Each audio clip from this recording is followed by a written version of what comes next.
My name is Ashley, and I was born into a seemingly ideal household. My father earned a respectable wage as an engineer at a nearby firm. Mother remained home and cleaned the house. Laughter and affection abounded. They were pleasant in the early years.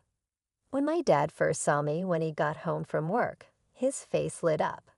He would remark, "There's my little princess," and he would grab me tightly in his arms.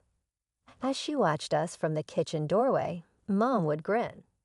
However, life has a habit of surprising you with unexpected turns of events. It all changed when I was 7 years old. It began on a typical Tuesday. Dad was pale and sweating when he arrived home from work. He flopped onto the couch and rubbed his chest while I stood on the stairs. Mom said, "Maybe you should see a doctor." Dad gave a shake of his head. "No, it won't last." "Sarah, don't worry." Dad abruptly fell from his chair and gripped his chest when we went down to supper that evening. Mom ran to his side, screaming. She screamed, her voice hoarse with fright, "Ashley, call 911." I phoned the number and told the operator what had occurred, hands trembling. It seemed like an endless wait for the ambulance to arrive. The hospital visits and quiet talks that followed were a haze. Words like permanent damage and heart attack were thrown around, and I wasn't sure what they meant. Dad had changed by the time he returned home. He was no longer able to work in the factory and took a new job in an office, which paid much less. That's when the altercation began. "Sarah, we can't afford this." Dad would yell while flinging cash about. "So what am I supposed to do about it?" Mom would lash out. "You should do that. I'm not going to work on it." I used to hide in my room and attempt to muffle their irate sounds by covering my ears with a pillow. I heard Mom talking to Dad's folks on the phone one evening. "You must assist us," she said. "We're having trouble here." However, Grandpa and Grandma would have none of it. Grandma's voice crackled across the speaker as she remarked, "You've got insurance money, Sarah. It's about time you started working too. John can't possibly accomplish everything right now." Mom muttered something beneath her breath and slammed the phone. And that's when the conflicts grew worse. Dad insisted we didn't have the money, but Mom continued asking for more. Dad looked thinner and more exhausted every day, and I watched helplessly. Dad suffered another heart attack 3 years after the first. He didn't make it this time. My father passed away when I was 10 years old. After Dad's burial, everything quickly shifted. I heard my mother and my grandparents arguing angrily, with words flying like daggers. "You're hoarding all the stuff for yourself," Granny charged, her voice quivering with rage. "How about Ashley?" John wished for someone to look after her. Mom said icily, "I'm her mother. I'll make the best decision for her." At the time, I had no idea why they were arguing. To me, phrases like embezzlement, money, and inheritance were simply huge words. All I knew was that Mom appeared to be tougher somehow different. Before I could process it all, Mom gave me another shocking revelation. One day, while she was putting on lipstick, she said, "Ashley, I'm getting married again," without even looking at me. The nuptials were a haze. Mom seemed content, but I was confused. Tom, her new spouse, hardly acknowledged my presence.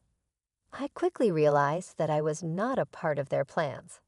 My mother sat me down one morning. "Ashley, you will be spending some time with Grandma and Grandpa." "But why?" I questioned, trying not to cry. "Tom and I require some alone time," she stated in a tone that excluded any possibility of disagreement. I was sent to live with my grandparents without warning. It was much larger and more opulent than our previous house. Kind and kind, Grandma and Grandpa always made sure I had all I needed. But I missed Mom very much, even with their affection. A few months went by. I became accustomed to spending time with my grandparents, and found solace in their constant presence. But I secretly wished Mom would return to get me. Then she did, without warning. "Ashley, get in your suitcase." Mom stated, "You're coming home," during one of her infrequent visits. My heart leaped. She wanted me back. She missed me. As I bid Grandma and Grandpa farewell, I promised to pay them frequent visits. Still, my happiness was fleeting. Upon arriving home, I understood why Mom had truly brought me back. With a Wrigley bundle in her palm, she exclaimed, "This is your baby brother, Jake. You'll be assisting me in caring for him." The harsh reality set in. I was called back to serve as a nanny, not because Mom missed me. School, housework, and babysitting took up my days as Mom went out with Tom or spent time with her friends. It fell to me to watch Jake. Schoolwork slipped from people's minds. There was little time for studying between changing diapers and tidying the house. One evening, as I struggled to calm a kicky Jake while trying to finish a book report, Tom came home early. "Where's your mother?" he asked, frowning at the mess in the living room. "She went out with her friends," I mumbled, bouncing Jake on my hip. He sighed, running a hand through his hair. "I'll take him. You try to clean up a bit." As I picked up toys and wiped down surfaces, I couldn't help but wonder, was this what family was supposed to be like? An absent mother, a distant stepfather, and a child forced to grow up too fast. My life as a makeshift nanny took its toll. I was exhausted all the time, falling asleep in class and forgetting assignments. It didn't take long for my teachers to notice. One day, Mrs. Thompson, my English teacher, pulled me aside after class. "Ashley, is everything okay at home?" she asked, her eyes full of concern. I mumbled something about being tired, but Mrs. Thompson wasn't buying it. A week later, I found out she called Grandma, and Grandma, in turn, called Mom. After a heated argument, Mom slammed the phone down and turned to me. "Pack your bags," she said coldly. "You're going back to your grandparents." I was torn between relief and hurt.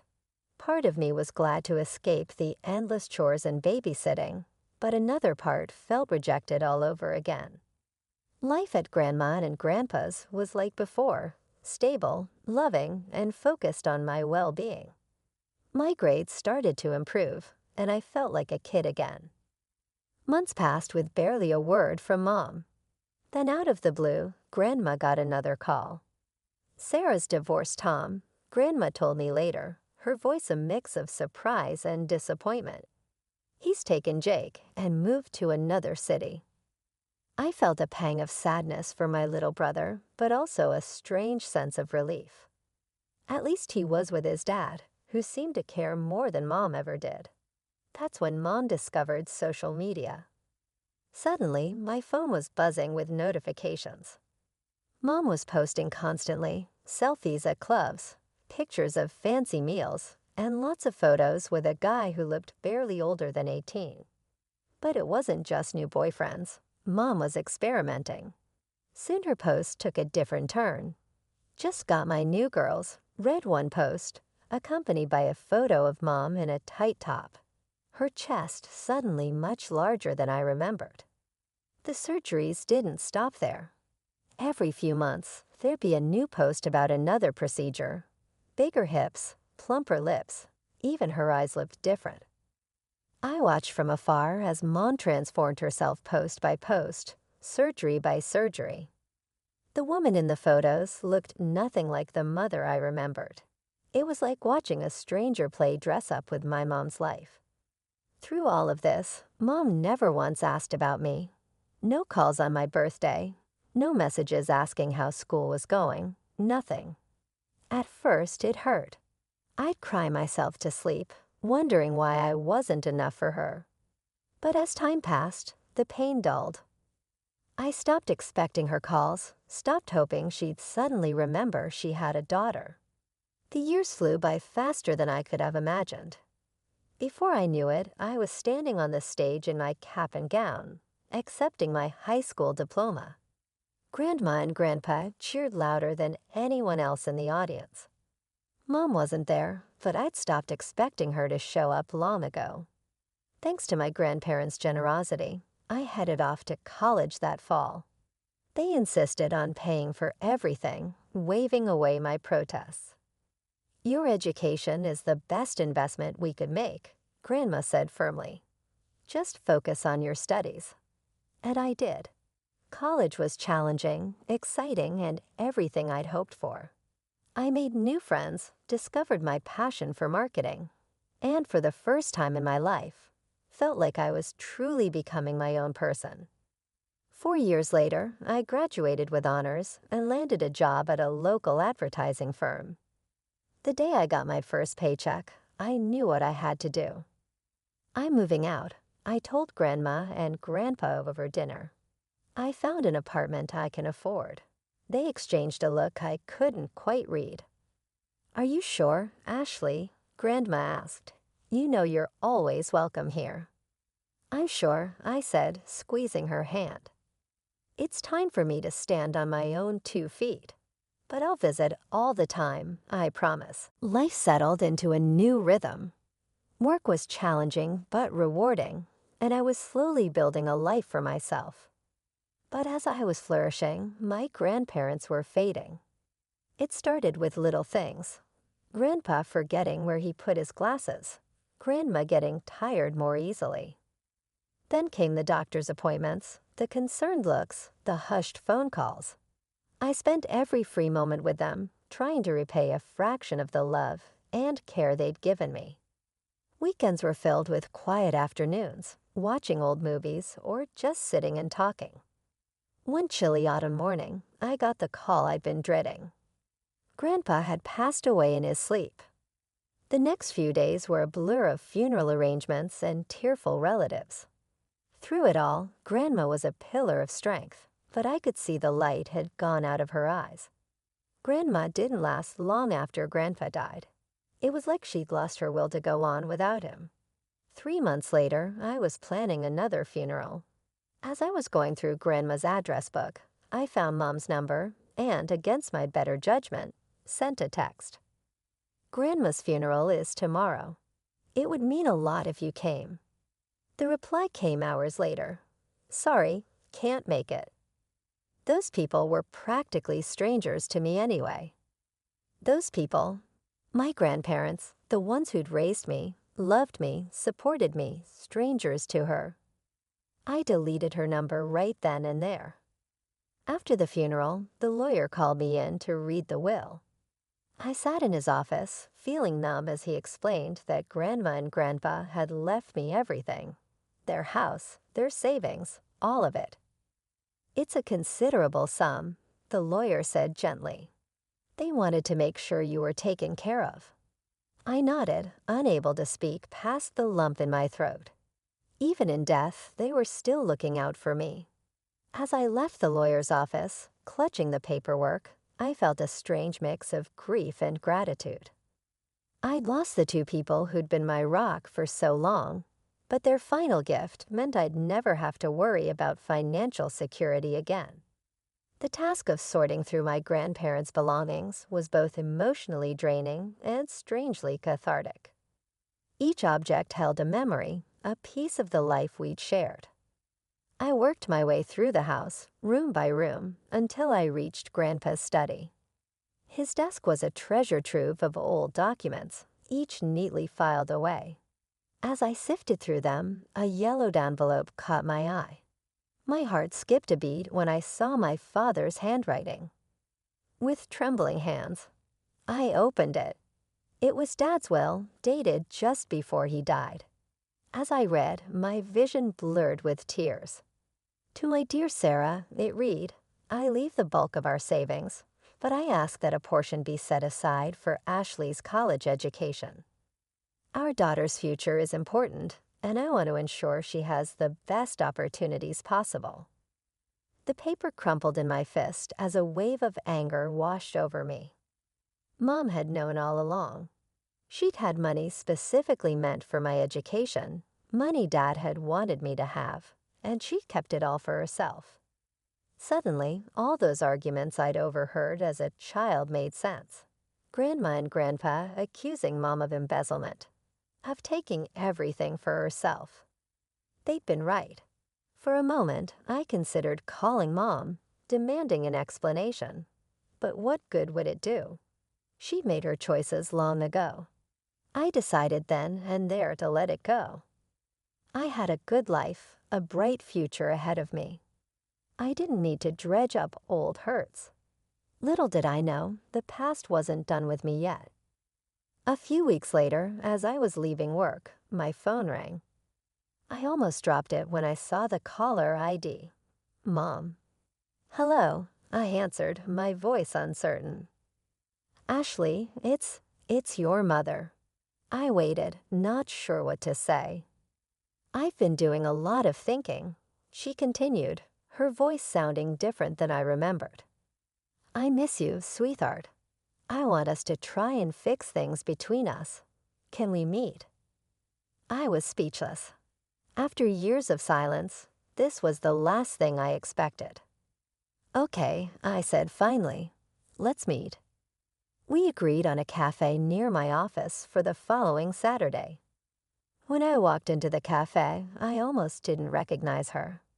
The woman waving at me from a corner table looked nothing like the mother I remembered.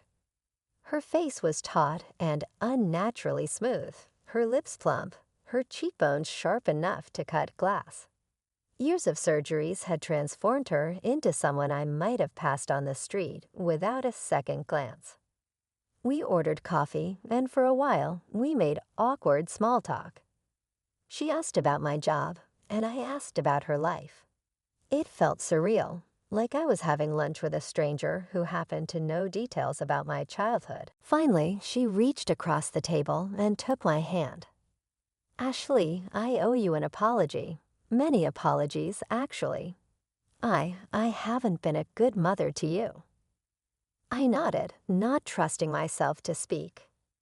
"After your father died, I was lost. I made a lot of mistakes. I pushed you away when I should have held you close. Can you ever forgive me?" I looked at this woman, this stranger with my mother's eyes, and felt a complex swirl of emotion. Part of me wanted to scream at her, to demand explanations for years of neglect, for the money she'd kept for me. But another part, a part I thought had died long ago, just wanted my mom back. "I don't know," I said honestly. "It's been a long time, Mom. A lot has happened." She nodded, looking down at her coffee. "I understand, but I want to try, if you'll let me. I've missed so much of your life. I want to be part of it again, if you'll have me." The next few weeks were surreal. Mom and I met for coffee, went shopping, and even had dinner together a couple of times. It felt strange, like trying on an old sweater that didn't quite fit anymore, but I was cautiously optimistic. One afternoon, as we were finishing up lunch, Mom casually asked, "So, sweetie, did your grandparents leave you anything?" The question caught me off guard. Yeah," I replied hesitantly. "They left me their house and some savings." Mom's eyes lit up in a way that made me uneasy. "Oh, that's wonderful. You know, I've been meaning to ask you a favor." She leaned in, her voice dropping to a conspiratorial whisper. "I'm getting married again to Daniel. You remember him, right? He's 16 years younger than me. We want to have a bachelorette party, and I was wondering if we could use your grandparents' house. It's such a lovely place for a celebration."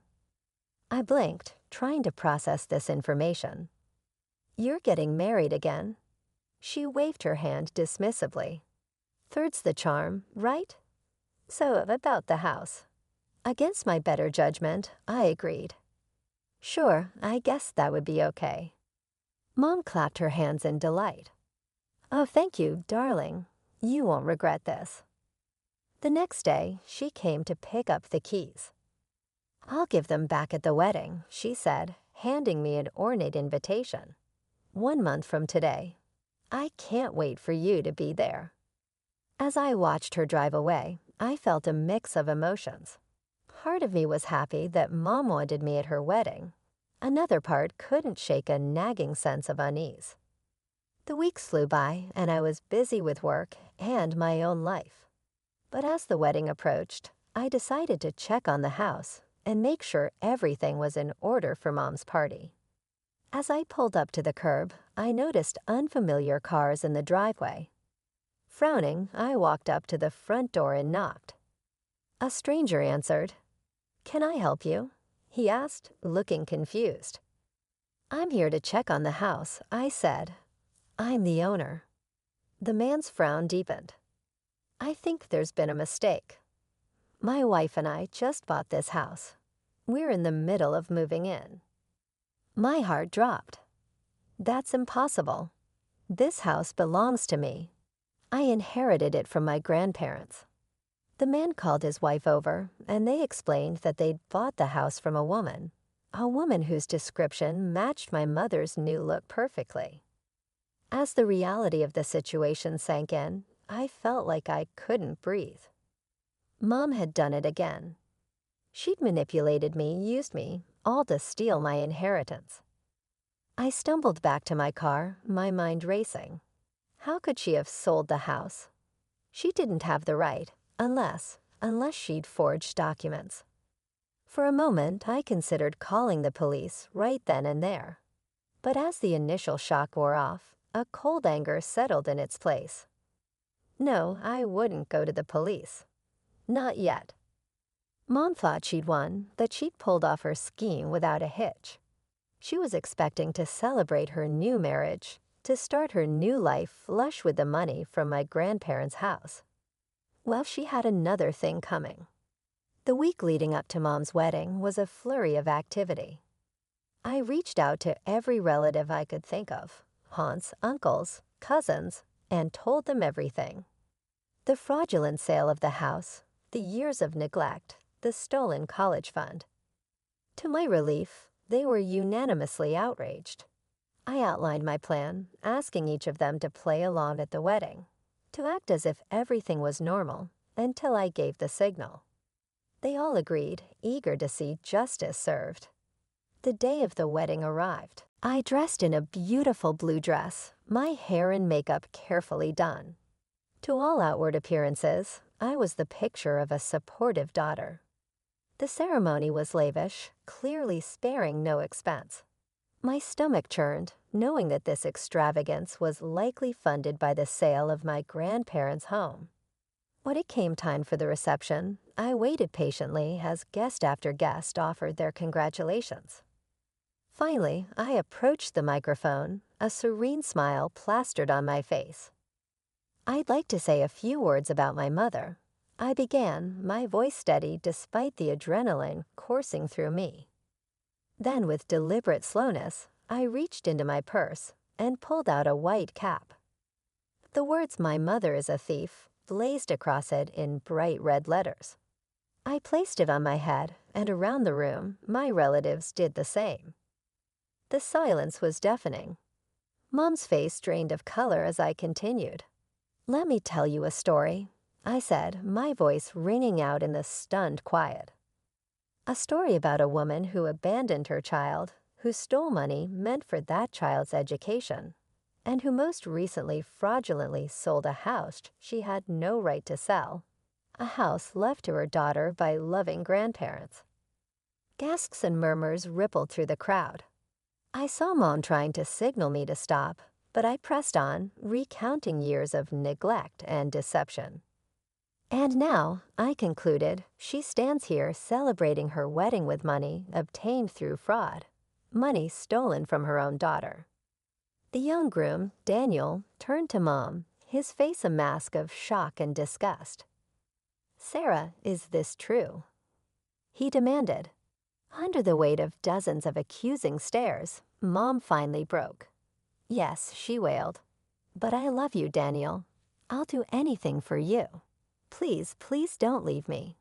She fell to her knees, clutching at Daniel's legs, mascara streaking down her face. The beautiful bride was gone, replaced by a desperate, cornered woman. The wedding reception devolved into utter chaos. Guests were shouting, some in anger, others in disbelief.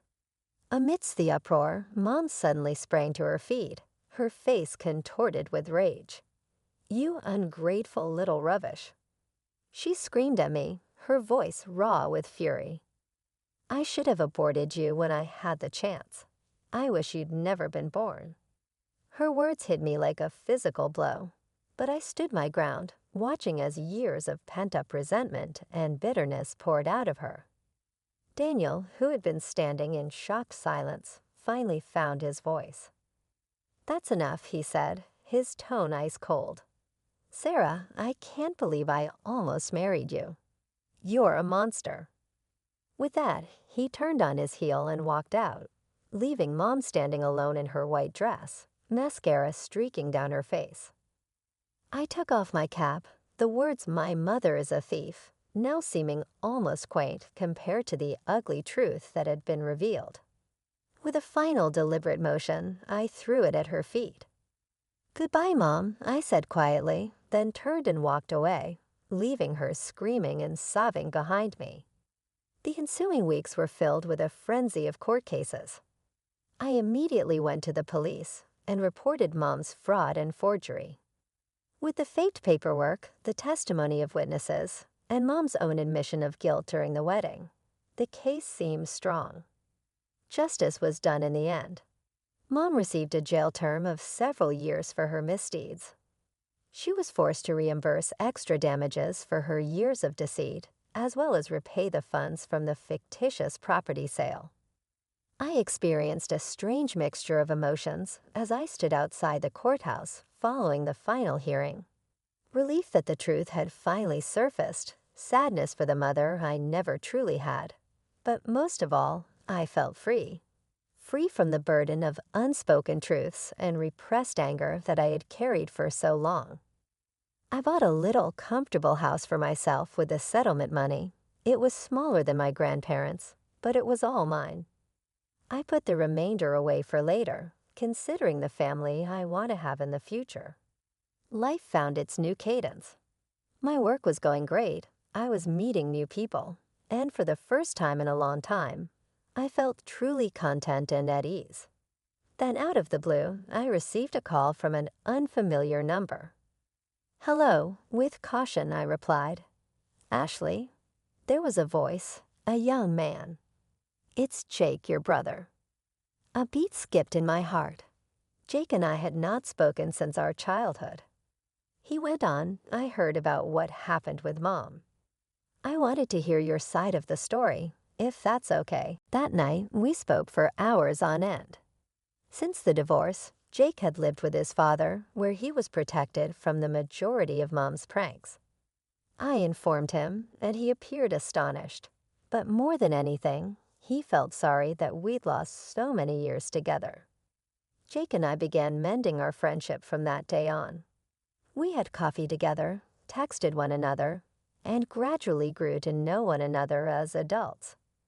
We had a lot of missed time to make up for, so it wasn't always simple, but it was well worth it. I can't help but think back on the path that led me here as I sit here and gaze out the window of my new house. The journey wasn't simple. It was full of treachery, pain, and grief, but it also brought me to strength I didn't know I had, long overdue justice, and a brother I had believed I had lost. I stand frozen in my graduation gown, staring at the suitcase by my father's feet. The blue polyester of my robe suddenly feels like it's choking me, the tassel from my cap tickling my cheek like an unwanted touch. Dad's hands are trembling as he zips up his jacket, and I just know, that whatever comes out of his mouth next is going to shatter everything. I'm Peyton, and this is the moment my family started to die. I can't do this anymore, sweetheart. His voice cracks on the endearment. Your mother and I, we've tried. God knows we've tried. The house behind him is dark, even though it's only 7 in the evening. Mom should be here. She should have been at my graduation too, but she claimed the business needed her. Now I wonder if that was ever true. Where's Tommy? I managed to ask, thinking of my little brother who's probably hiding somewhere inside, confused and scared. Upstairs with his iPad. Dad swallows hard. I already said goodbye to him. The rage hits me like a physical blow. You told him before me. On my graduation day. I didn't plan this, Peyton. I swear. But I saw her with him again today and... him. The word tastes bitter on my tongue. Dad's face twists. Eric Dawson. The new business consultant your mother hired. Though I suspect consulting isn't all they've been doing. My diploma falls from my numb fingers, the leather holder clattering against the porch steps. Inside, I hear footsteps, and then my mother's voice rings out, sharp and defensive. Michael. What are you doing? She appears in the doorway, and I notice things I've been blind to for months. The expensive new highlights in her hair. The designer blouse that's just a bit too young for her. The guilty flutter of her hands as she sees Dad's suitcase. Linda. Dad's voice is dead. I was just leaving. Congratulations on destroying our family. Don't you dare put this all on me. Mom steps forward, her heels clicking on the porch boards. You checked out of this marriage years ago. I worked 60-hour weeks to keep River Clean Solutions afloat. And I was alone. Always alone. I back away from both of them, my graduation gown swishing against the steps. Through the front window, I catch a glimpse of movement, Tommy's small face peering down from upstairs, his iPad forgotten. Stop it, I whisper, then louder, stop it. They both turn to me, as if just remembering I exist. Mom's face softens. Honey, I'm sorry. This isn't how we wanted. Dad's laugh is ugly. There is no we anymore, Linda. Just you and Eric, right? Planning your future while I was killing myself to save our company. A car pulls into our driveway, headlights sweeping across us like a spotlight. My stomach drops as I recognize the sleek BMW. Eric Dawson steps out, his expensive suit and perfectly styled gray hair making him look like some corporate vampire. Everything okay here? His voice is smooth, concerned, and completely fake. Mom straightens, something hard settling over her features. Everything's fine, Eric. Michael was just leaving. Dad grabs his suitcase, and I reach for his arm. Please, I say, not even sure what I'm begging for. He kisses my forehead, whispering, I'm sorry, sweetheart. I'll call you tomorrow. Then he's gone, walking past Eric without a glance. Eric moves to stand beside my mother, his hands settling on her lower back in a gesture that's far too familiar. I look at them, my mother and this stranger who somehow replaced my father, and something cold and sharp takes root in my chest. Tommy appears in the doorway, his small hand clutching the frame, and I make a decision. They want to play happy families. Fine. But I'm going to burn their little fantasy to the ground. I just need to figure out how. 3 days after Dad left, Eric moved into our house. He brought designer luggage and expensive suits that now hang where Dad's work clothes used to be. I watch him settle in like some invasive species, spreading his influence room by room while Tommy huddles in corners, clutching his iPad like a shield. We're having a family dinner tonight, Mom announces at breakfast, her voice bright and brittle. Eric wants to discuss some exciting changes at the company. I stab my fork into my eggs. Really? Because last time I checked, River Clean Solutions was doing fine without changes. The business world doesn't stand still, Peyton. Eric's voice oozes from the doorway. He's already dressed for the office, his silver Rolex catching the morning light. Your father's management style was traditional. We need to modernize. Tommy shrinks in his chair as Eric ruffles his hair in passing. I notice how my brother wipes his head afterward, a quick, furtive motion. Speaking of modernizing, Mom says, not meeting my eyes, Eric thinks it might be best if you postponed college for a year. Help out at the company, learn the business from the ground up. The fork clatters from my hand. What? It's a smart move, Eric adds, pouring himself coffee into Dad's favorite mug. College isn't going anywhere, and this way you'll have real-world experience. Dad already promised me. Your father isn't here anymore, Mom snaps, then softens her tone. Honey, things are different now. We need to adapt.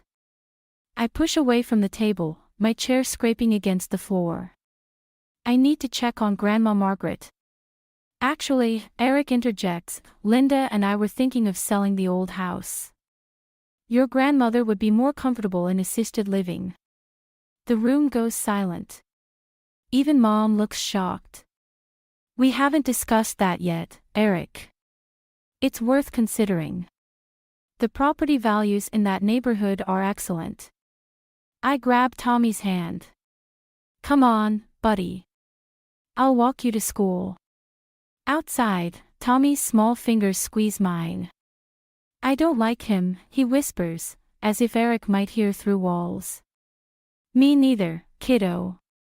We walk in silence until Tommy asks, is Dad ever coming back? My throat tightens. I don't know. But I'm not going anywhere, okay? At Grandma Margaret's house, I find her in her study, surrounded by old business files. She looks up, her eyes sharp despite her age. I wondered when you'd come. Eric wants to sell your house. She snorts. Of course he does. Just like he wants to sell the Richardson contract and outsource our cleaning staff. What? I sink into a chair. Those families have worked for us for decades. Eric Dawson doesn't care about families. She slides a folder across her desk. Look at this. His previous consulting jobs. 3 companies in 5 years, all sold off in pieces after he'd modernized them. I scan the documents, my hands shaking. Does Mom know? Your mother sees what she wants to see right now. Grandma's voice softens. But you, my dear, you see everything, don't you? I need to stop him. Yes, you do. She opens another drawer, pulls out more files. Start with these. Financial reports from the last 6 months. Notice anything strange about the new equipment purchases? I study the numbers, remembering Dad's lessons about business accounting. Then I see it, inflated prices, ghost invoices, money disappearing into consulting fees. He's bleeding the company. Smart girl.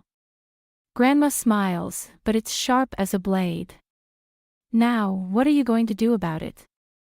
My phone buzzes, a text from Mom reminding me about dinner. I think about Tommy, about Dad's empty closet, about Eric wearing his smug smile while he dismantles our family's legacy piece by piece. First, I say, I'm going to that family dinner.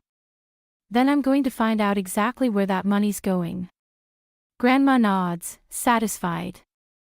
Be careful, Peyton. Men like Eric don't like being challenged. Good. I tuck the files into my bag. Because I don't like men who steal from my family. As I leave, I notice a photo on Grandma's desk, Mom and Dad on their wedding day, young and happy, with baby me between them. The glass is cracked, splitting the image right down the middle. Some breaks, I'm learning, aren't accidents at all. The family dinner turns into a corporate ambush. Eric stands at the head of our dining table, Dad's spot, tapping his wine glass with a fork. Behind him, a projection screen shows River Clean Solutions logo, twisted into something sleek and soulless. The future, he announces, is automation. I grip my water glass so hard my knuckles whiten. Tommy sits beside me, pushing peas around his plate, while Mom beams at Eric like he's delivering gospel. By outsourcing our cleaning crews and implementing automated systems, we'll increase profit margins by 40%. Eric clicks through slides showing charts and graphs. The Richardson contract alone is costing us. Those are people, I cut in. Not cost margins. The Richardsons have worked with us since before I was born. Eric's smile doesn't reach his eyes. Business isn't about sentiment, Peyton. It's about survival. Funny, we survived just fine before you showed up. Peyton. Mom's voice cracks like a whip. That's enough. I push back from the table. I need some air. Instead of going outside, I slip into Dad's old home office. Eric hasn't colonized this room yet, probably because Mom keeps it locked. Good thing Dad taught me how to pick locks when I was 12. I'm halfway through the filing cabinet when I hear voices in the hallway. I duck behind the desk just as the door opens.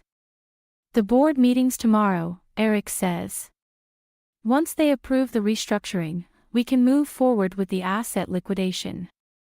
A voice I don't recognize responds, and the old woman. Margaret won't be a problem much longer. I've already contacted Sunset Valley Care Home. Linda agrees her mother-in-law needs specialized attention. What about the girl? Peyton. Eric laughs. She's a child playing at business. By the time she figures anything out, it'll be too late.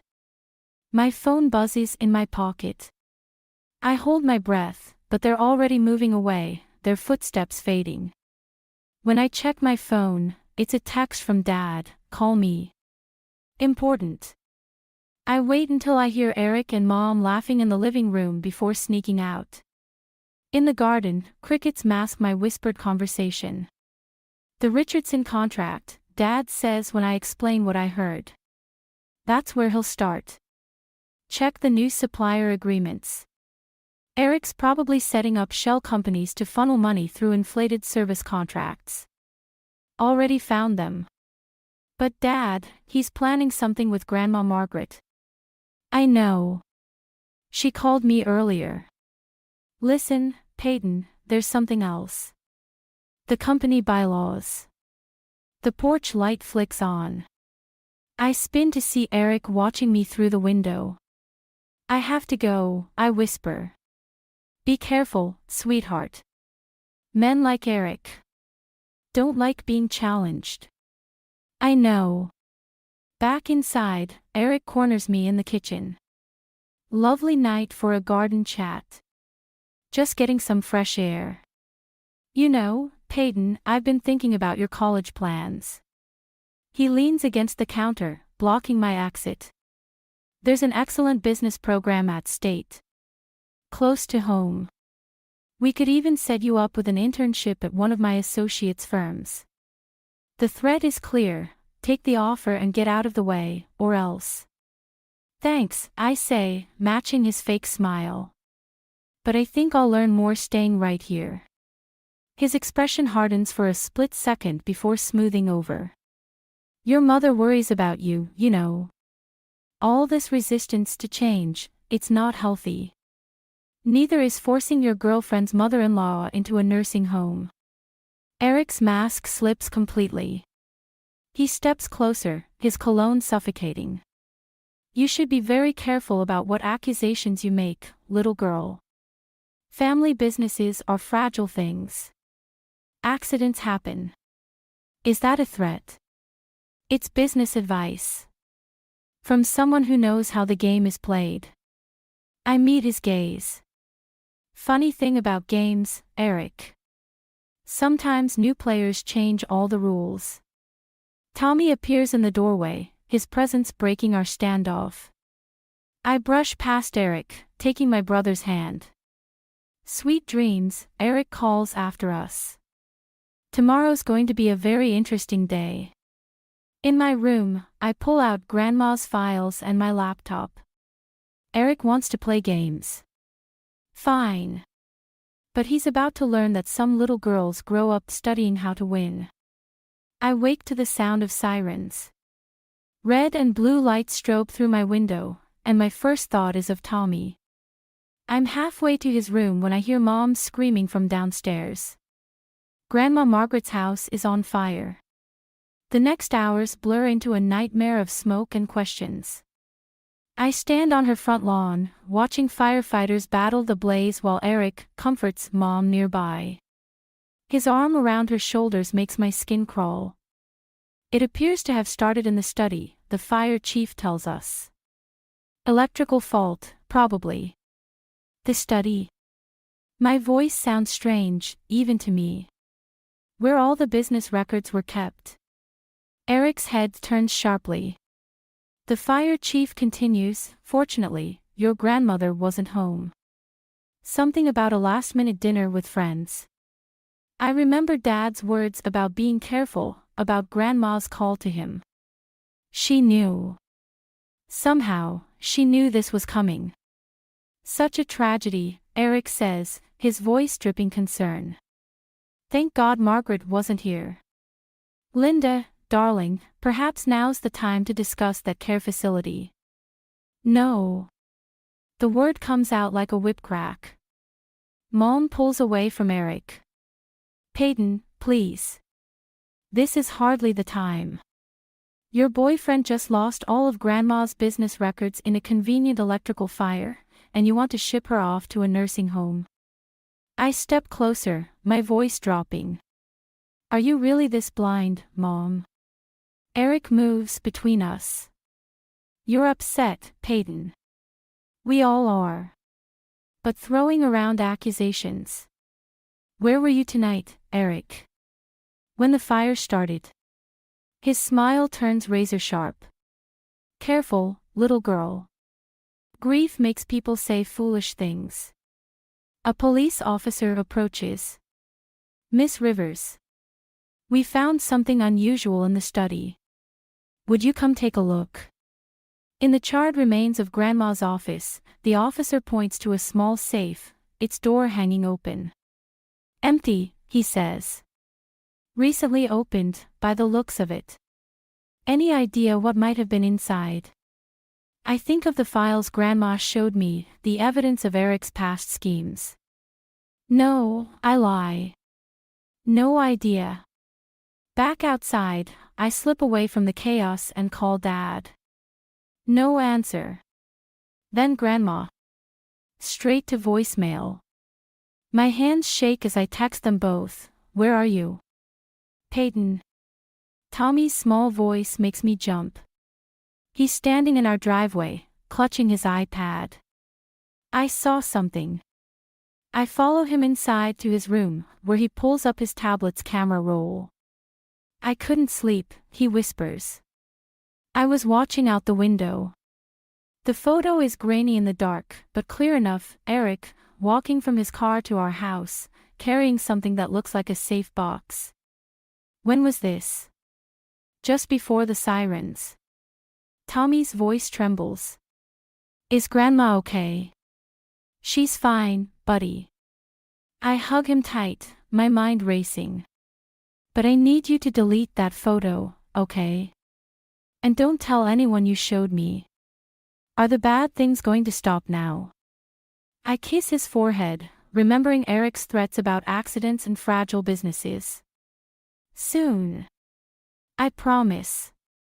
My phone buzzes, a text from an unknown number, safe. Document secure. Wait for my signal. Relief floods through me, followed immediately by rage. Eric thought he could burn away the evidence, but Grandma was one step ahead. Now I just need to figure out his next move before. Peyton. Mom calls from downstairs. Eric wants to discuss the board meeting tomorrow. Given what's happened, he thinks it's best if you don't attend. I look at Tommy's photo one more time before he deletes it. Coming, Mom. Let Eric think he's won. Let him believe his little fire destroyed everything. But he's about to learn what happens when you try to burn down a Rivers woman's legacy. We don't just rise from the ashes. We bring the whole damn house down with us. The coordinates arrive at dawn, latitude and longitude sent from Grandma's burner phone. I find her in an old diner 50 miles outside town, looking perfectly composed despite being officially missing for 24 hours. "You're late," she says, stirring her coffee. "The board meeting starts in 2 hours. You could have warned me about the fire." She slides a thick manila envelope across the table. "Would you have let me do what needed to be done?" Inside are documents, bank statements, and photographs, Eric with various women, all looking remarkably like Mom, all connected to businesses he'd destroyed. But it's the last document that makes my hands shake, ownership papers for River Clean Solutions, dated 3 months ago, with my name on them. Why? Because I saw this coming. Grandma's eyes are steel. Your mother was already lost to his manipulation. Your father was too honest to fight dirty. But you, my dear, you have both my cunning and your father's moral compass. Eric thinks he destroyed everything in the fire. Eric thinks a lot of things. She pulls out one final document. Like how he's going to vote me out at today's board meeting, using shares he doesn't actually own. My phone buzzes, Mom asking where I am. Then another text, Dad, saying he's back in town. What's the play? I ask Grandma. Go to the meeting. Let Eric make his move. Then. She smiles, and I see where I get my capacity for revenge. Show him what happens when he underestimates a Rivers woman. At home, Eric's already in his board meeting suit, practicing his presentation. Mom fusses with his tie while Tommy watches cartoons, deliberately not looking at them. Where were you? Mom demands when I walk in. Visiting Dad. Eric's hands pause on his laptop. Michael's back in town. Just passing through. I head upstairs to change, but Eric follows. The board meeting is private, he says. Family only. Funny you should mention family. I turn to face him. How's Jessica Carter doing? Or Sarah Mills? Or any of the other women whose companies you destroyed? His facade cracks, just for a moment. Careful, little girl. You're playing with fire. You'd know all about that, wouldn't you? The doorbell rings. Through the window, I see Dad's car in the driveway. Eric's face darkens. Whatever you think you're doing, he says, remember, accidents don't just happen to buildings. I step closer, dropping my voice. Threaten my family again, and you'll learn exactly how much of my grandmother's blood runs in my veins. Downstairs, Mom's voice rises in shock. Michael. What are you doing here? Board meeting, Dad says. I'm still a shareholder, remember. I dress quickly in Grandma's old power suit, found hanging in my closet with a note, time to take back what's ours. In the car, Mom sits between Eric and Dad, the tension thick enough to choke on. Tommy hugs my arm, whispering, are you going to fix it today? Watch and learn, little brother. The boardroom is packed, shareholders, lawyers, and the Richardson family, who Eric didn't expect to show up. He takes his place at the head of the table, confidence oozing from every pore. Today, he begins, we vote on the future of River Clean Solutions. The old guard has failed us. It's time for modern leadership. Actually, I interrupt, standing. First, we need to verify voting rights. Eric's smile freezes. That's not necessary. It is when you're trying to vote with shares you don't own. I pull out Grandma's documents. Because as of 3 months ago, River Clean Solutions belongs to me. The room erupts. Mom gasps. Dad sits back, a small smile playing at his lips. And Eric looks like a man watching his castle crumble. This is ridiculous, he sputters. Linda, tell them. Tell them what? Grandma's voice cuts through the chaos as she walks in. How you plan to strip this company bare? Or should we discuss last night's fire first? Eric lunges for the documents. I step back, watching his desperation turn to fury. Sometimes revenge isn't about destroying someone. Sometimes it's about letting them destroy themselves. Eric's laughter cuts through the boardroom chaos. You really think you've won something here, don't you? He pulls out his phone, tapping quickly. Check your email, everyone. Now. The room fills with notification chimes. I open the message and feel my stomach drop. Security camera footage from Dad's office, the night before he left.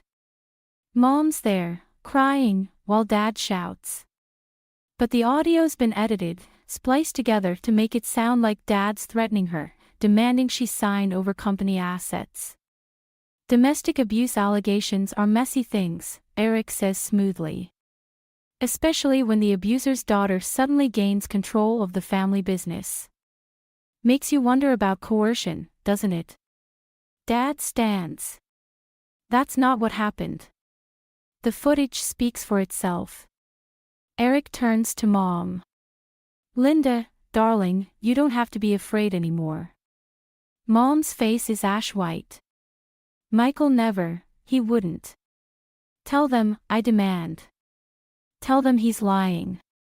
But Mom just sits there, tears streaming down her face, and I realize Eric's been planning this moment for months. He's poisoned her mind so completely that maybe she actually believes it now. I move to suspend all ownership transfers pending investigation, Eric announces. All in favor. Hands rise across the table. The Richardson family looks at Dad with disgust. Grandma starts to speak, but Eric cuts her off. Margaret, given your apparent involvement in this coerced transfer, you might want to consult a lawyer before saying anything else. The ownership documents in my hands suddenly feel worthless. Eric's turned my triumph into evidence of conspiracy. Worse, he's destroying Dad's reputation, and using Mom's genuine pain and confusion as his weapon. You're going to prison for that fire, I say, but my voice shakes. What fire? Eric's smile is serpentine. The one that conveniently destroyed any evidence of your grandmother's illegal ownership transfer. The one that started in her study, where she kept the security footage backup drives. Interesting timing. The board members murmur. I watch our allies turning against us in real time. Linda, Dad tries again. You know me. 20 years of marriage. 20 years of controlling everything, Eric interrupts. The business, the money, your wife's every move. But that's over now. Mom stands abruptly. I need air. I'll come with you, Eric says, but she shakes her head. No. I need to be alone. She hurries out. I move to follow, but Eric blocks my path. The board needs to vote on freezing your assets. You're not going anywhere. This isn't over, I hiss. Oh, but it is. He leans close, whispering. By the way, Tommy's school called. Seems he never arrived this morning. Probably just lost track of time, playing in the park. Kids do that sometimes, don't they? Wander off. My blood turns to ice. What did you do? Me? Nothing. But children are so vulnerable these days. Streets aren't safe like they used to be. Dad grabs my arm. Peyton. What's wrong? I pull out my phone, calling Tommy's school. No answer. Try his phone. Straight to voicemail. Tick-tock, Eric murmurs. Better choose quickly, stay here and fight for your company, or... I run. Behind me, I hear Eric telling the board, poor girl. Unstable, just like her father. Must run in the family. Outside, Mom's car is gone. Tommy's nowhere in sight. And I realize Eric's beaten me at my own game. He's not just taking the company, he's destroying everything I love. My phone buzzes, a photo message from an unknown number. Tommy's iPad lying broken in the park. Sometimes revenge isn't about destroying someone. Sometimes it's about making them destroy themselves. And Eric's just turned my own strategy against me. I find Tommy exactly where Mom used to take us after bad days, the old playground behind River Clean Solutions. He's sitting on a swing, iPad clutched to his chest, while Mom paces nearby, phone in hand. He said you'd come here, Mom says without turning. That you'd choose Tommy over the company. Like you chose Eric over us. She flinches. I didn't. I thought I was protecting us. Eric showed me proof that your father was embezzling. Fake proof. Just like that doctored security footage. I move toward Tommy, but Mom steps between us. Don't. Her voice breaks. Eric says if you take Tommy, he'll press charges against Dad. My phone buzzes, a text from Grandma, check your email. Now. The attachment is a video. Eric in his office, arguing with someone off-screen about shell companies, money transfers, and Linda Rivers' useful naivety. The timestamp is from this morning. Mom, watch this. More accusations. More attempts to poison me against. Against what? The man who burned down Grandma's house. Who threatened your 7-year-old son. Tommy's small voice cuts through our argument. He said he'd hurt Dad if Mom didn't help him. Mom goes still. What? I heard him on the phone. He said Mom was almost ready, but if she wasn't, he knew people who could make accidents happen. A car door slams in the parking lot. Eric strides toward us, his confidence cracking when he sees us all together. Linda, darling, what are you doing? The board's waiting. Watch the video, Mom. I hold out my phone. Watch it now. Eric lunges for the phone, but I'm faster. Mom catches a glimpse of the screen, Eric's own words damning him, before he knocks it away. It's fake, he snarls. Like everything else they've tried. The original's already with the police, I cut in. Along with proof of the shell companies you used to siphon money. Did you really think Grandma wouldn't have backup copies of everything? Linda. Eric's voice turns gentle. They're manipulating you. Remember what the therapist said about Michael's control tactics. The therapist you chose, Mom whispers. The one you insisted I see alone. His mask slips. Everything I did was for us. No. Mom's voice hardens. Everything you did was for you. Just like with the others. Sarah Mills. Jessica Carter. Eric's hand shoots out, grabbing Mom's arm. Don't be stupid. The crack of Mom's slap echoes across the playground. Eric staggers back, then straightens, all pretense gone. Fine. You want the truth. Your precious family business was dying long before I arrived. I just accelerated the inevitable. And now. He laughs. Now the board thinks your husband's abusive, your daughter's unstable, and your mother-in-law's senile. Who do you think they'll believe? Police sirens wail in the distance. Eric's smile falters. They'll believe the evidence, Dad's voice rings out. He steps from behind the playground equipment, phone recording everything. The real security footage. The financial records. Your confession just now. Eric runs. He makes it 3 steps before Officer Richardson, son of the family Eric tried to fire, tackles him to the ground. You recorded everything. Mom asks Dad. Peyton's idea. She said Eric would crack if he thought he'd won. Mom turns to me, tears streaming. I'm so sorry. I should have seen. Later, I say, because Tommy's running toward us and some wounds need time before they can heal.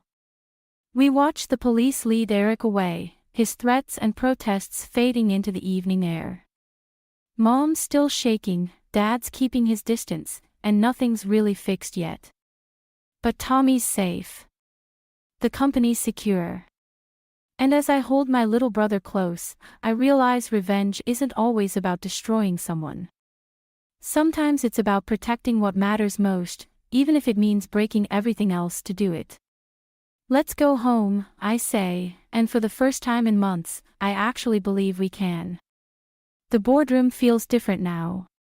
Maybe it's because Eric's nameplate is gone, or because Mom and Dad sit on opposite sides of the table, or because Tommy's drawings hang on the wall behind my chair. Small changes that mean everything. The Richardson contract is secure, I tell the board.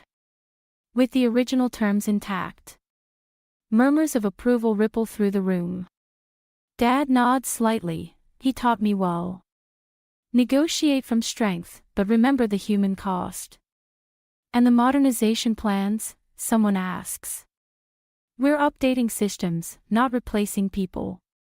I slide across proposals for actual improvements, not Eric's hollow schemes. River Clean Solutions was built on family loyalty. That's not changing. The vote is unanimous. As people file out, Mom lingers, twisting her wedding ring, a habit she never broke, even after taking it off. The police found more evidence in Eric's storage unit, she says quietly. Documents from other companies, other women. I know. The files sit in my office, a reminder of what happens when revenge becomes an addiction.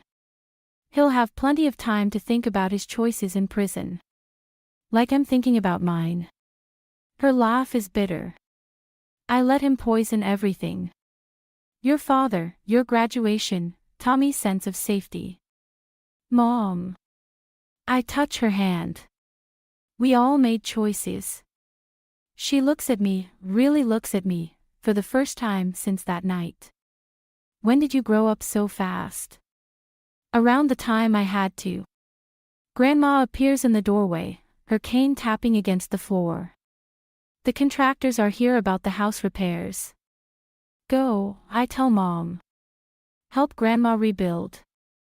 We'll figure out the rest later. After they leave, Dad approaches my chair, his old chair. Ready for your first solo board meeting? Terrified. I straighten papers that don't need straightening. What if I mess up? What if I turn into Eric? Dad shakes his head.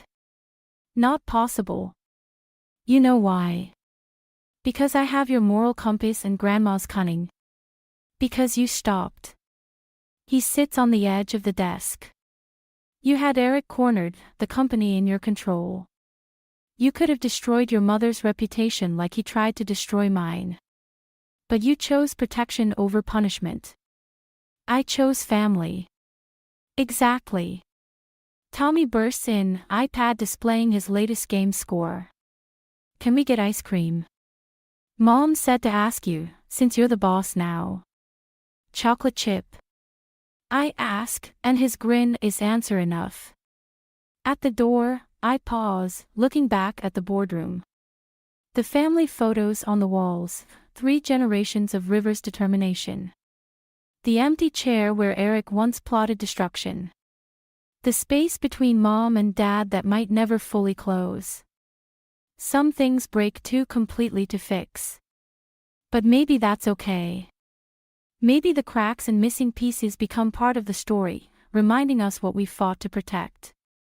Coming, boss. Tommy calls. Don't call me boss. I ruffle his hair as I pass. I'm still just your sister. Yeah, but you're scarier now. Like Grandma. I laugh, because he's not entirely wrong. I learned about revenge from Eric, but I learned about power from Margaret Harris. The difference is knowing when to use it, and when to let it go. Outside, Mom and Dad walk on either side of Grandma, discussing paint colors for her rebuilt study. They're not together, probably never will be again. But they're talking, and sometimes that's enough. Tommy grabs my hand, pulling me toward the ice cream shop. Behind us, River Clean Solutions stands solid and unchanged, despite everything that tried to tear it down. I squeeze my brother's hand, thinking about choices and consequences, about the fine line between justice and vengeance. About how sometimes protecting what matters means letting go of what's broken. And sometimes, it means choosing chocolate chip ice cream over corporate warfare. At least for today.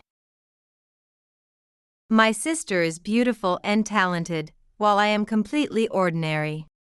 We were never treated equally by our parents. Escaping from parents who offered no love seemed only natural. Yet, 10 years later, those same parents reappeared before me. Disheveled, screaming, "Why didn't you tell us?"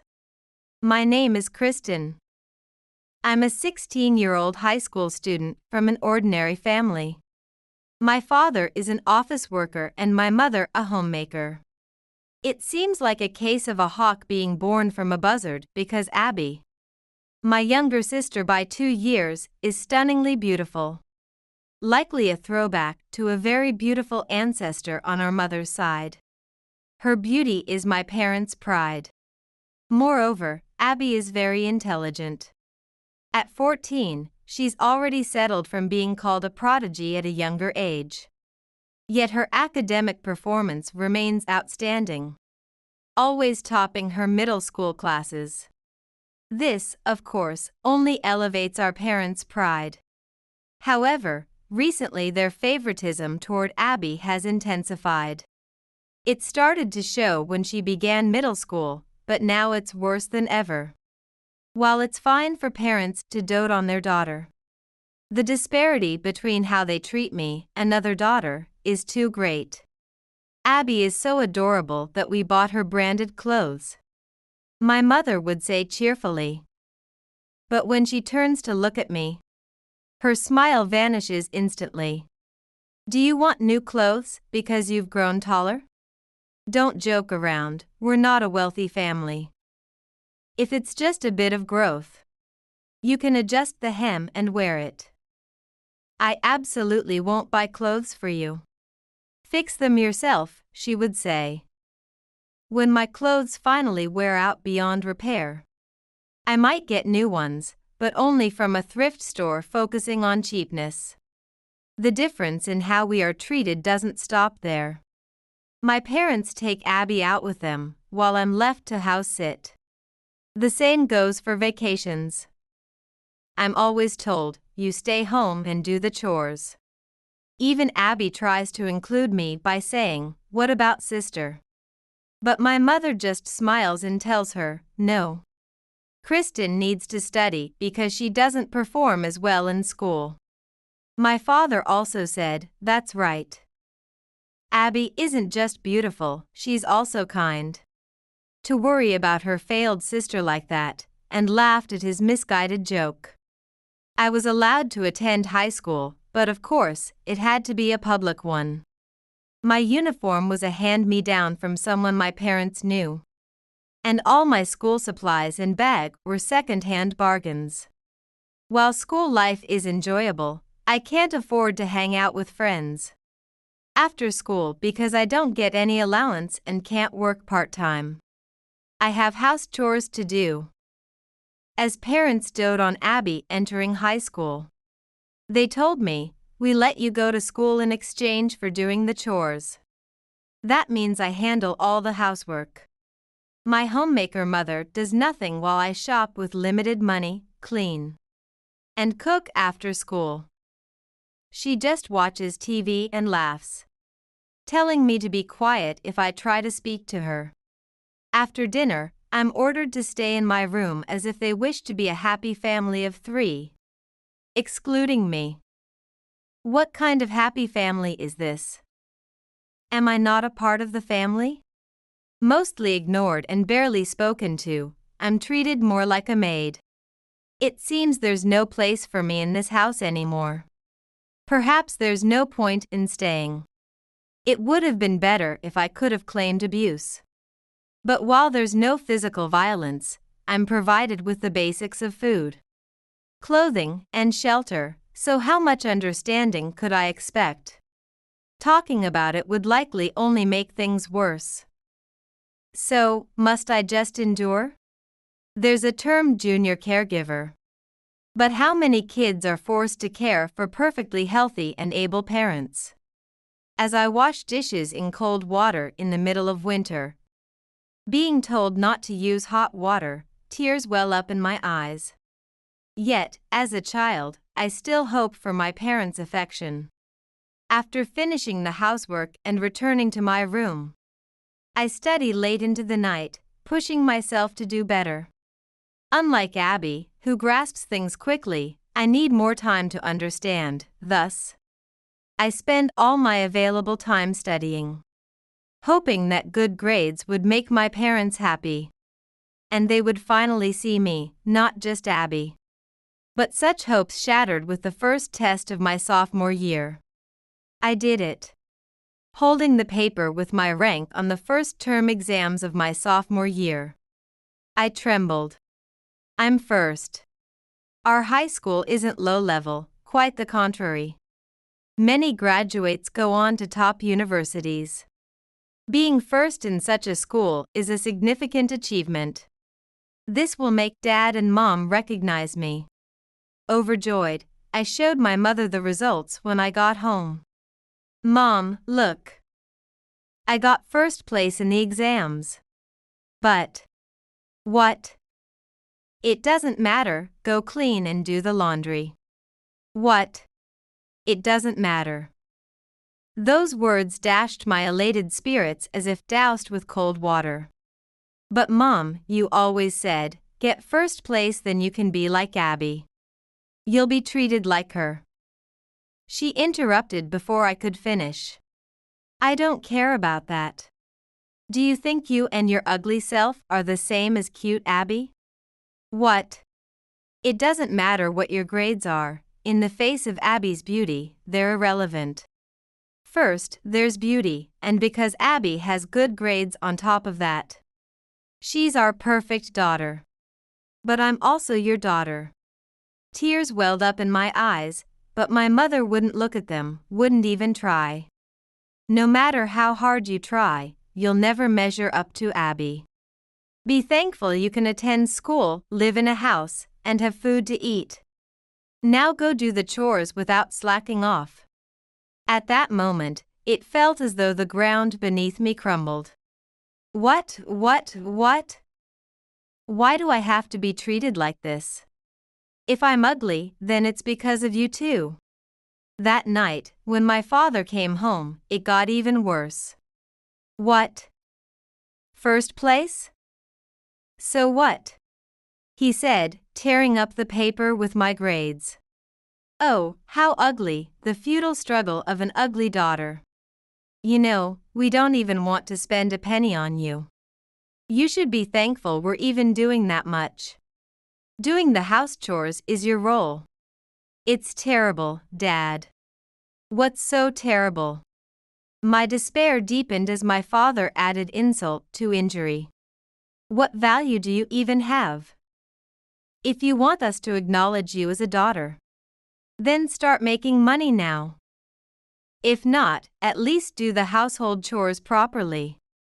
And once you graduate from high school, get a job and hand over your entire salary to us. What? Stunned and wide-eyed, I couldn't comprehend what was being said to me. But my father just grinned slyly. I'm telling you to support us properly.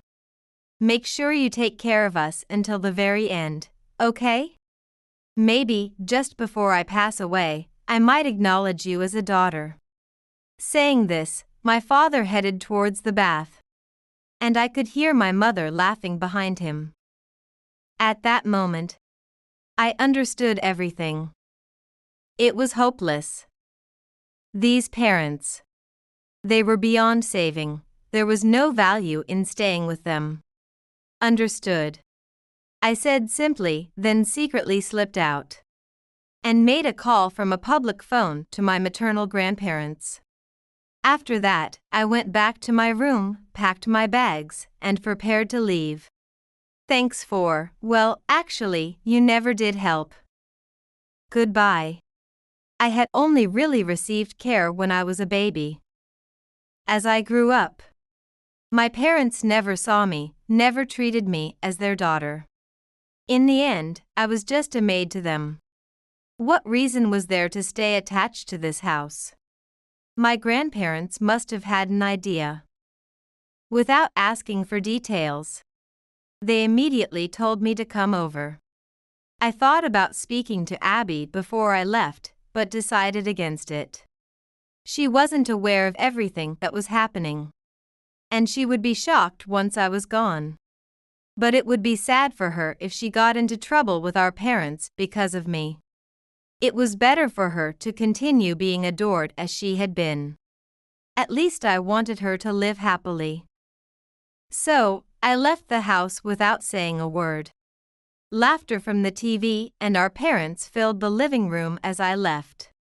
I left home and walked away without looking back. No one was there to see me off. The grandparents I hadn't seen in years were surprised, but welcomed me with smiles. Apparently, there had been some falling out with my mother, leading almost to estrangement, which is why we never visited my grandparents' house. When I explained my situation, they were shocked and even offered to call my parents to talk it over. But I refused. There was no room for discussion anymore. There could be no reconciliation with that house. I couldn't forgive them anymore. Understanding my resolve, my grandparents welcomed me in. The days that followed were full of surprises for me. You don't need to do the housework, I'm still young enough to handle it, my grandmother would say, taking over the chores. I only helped occasionally. A student's duty is to study, but enjoying your youth is also important, my grandfather would say as he gave me some allowance, which allowed me to hang out with friends after school or during holidays. I came home to a warm bath and delicious dinner. Normal days, normal yet not so normal days. Ordinary, yet filled with happiness.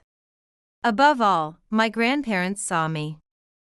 They would pat my head and praise me. Kristen is also our very cute granddaughter, they would say with a smile.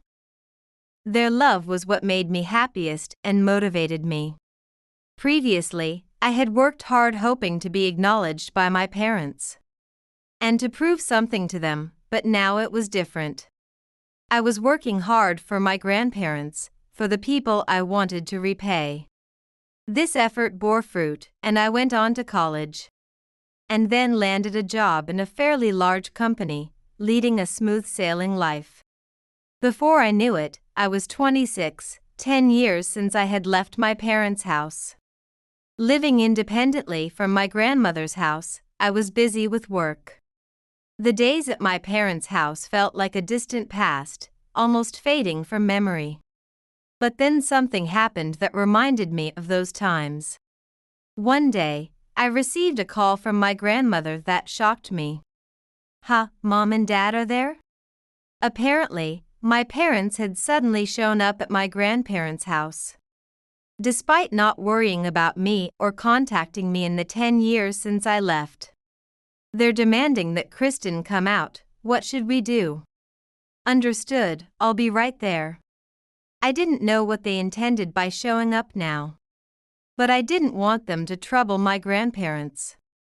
I asked my boss for permission to leave early and hurried to my grandparents' house. I'm home. As I entered the house and saw the figures sprawled on the living room sofa, I couldn't help but yell, "What are you doing here?" I wanted to remain calm, but I couldn't help but feel my blood boil. Yet, as I was about to lose my cool, my mother stood up and confronted me screaming, Kristen, why didn't you tell us? That shockingly shifted me back to calmness. Because my parents had changed too much. Mom, what happened to you? In just 10 years, my mother, who should have been in her early 50s, had hair completely white and was heavily wrinkled. My father seemed to have lost much of his hair. They looked older than my grandparents. Surprised, my father yelled, "It's your fault." My fault? How could it be my fault when we haven't seen each other for 10 years? Once, I would have shrunk under my parents' scolding and apologized immediately. They probably expected the same reaction. But instead of cowering, I glared back, and for a moment, they flinched. "Ah, you're still as unappealing as ever." "Thanks. I'd be nauseous if you thought I was cute." That took them by surprise. Their eyes widened in astonishment.